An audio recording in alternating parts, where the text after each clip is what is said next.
ಆಗಲೇ ಬೇಸಿಗೆ ಶುರುವಾಗಿದೆ. ಗದಗ ತಾಪಮಾನದಲ್ಲಿ ಯಾವಾಗಲೂ ಹೆಚ್ಚಿನ ತಾಪಮಾನ ಇರುವಂಥ ಜಿಲ್ಲೆ ಆಗಿದ್ದು, ಈಗ ಪ್ರಸ್ತುತ 35ರಲ್ಲಿದೆ. ಇನ್ನು ದಿನಗಳು ಕಳೀತಿದ್ದಂಗೆ 35ರಿಂದ 38ರವರೆಗೂ ತಾಪಮಾನ ಹೆಚ್ಚಾಗುವ ಸಾಧ್ಯತೆ ಇದೆ.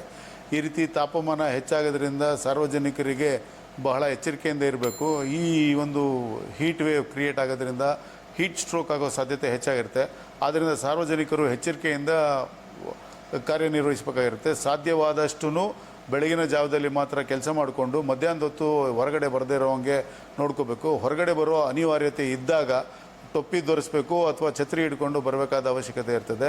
ಚಿಕ್ಕ ಮಕ್ಕಳು ವಯಸ್ಸಾದವರಿಗೆ ಸಾಧ್ಯವಾದಷ್ಟು ಹೊರಗೆ ಬರದಂಗೆ ನೋಡ್ಕೋಬೇಕು. ಮತ್ತು ಈ ಹೀಟ್ ವೇವಿಂದ ಏನಾರ ಅನಾಹುತ ಆದಂಥ ಕಂಡು ಬಂದಲ್ಲಿ 102 ಅಥವಾ 108ಗೆ ಫೋನ್ ಮಾಡಬೇಕು. ಜಾನುವಾರು ಮತ್ತು ಇತರೆ ಇವಕ್ಕೆ ನೆರಳಲ್ಲಿ ಇಟ್ಟು ಕಾಪಾಡಬೇಕಾಗಿರುತ್ತೆ. ಈ ಒಂದು ಸಾರ್ವಜನಿಕ ಪ್ರಕಟಣೆಯನ್ನು ಜನರು ಆದಷ್ಟು ಚಾಚು ತಪ್ಪದೆ ಪಾಲಿಸಿದ್ರೆ ಬಿಸಿಲಿನ ಬೇಗೆಯನ್ನು ತಡೆಯೋಕ್ಕೆ ಸಾಧ್ಯ ಆಗ್ತದೆ.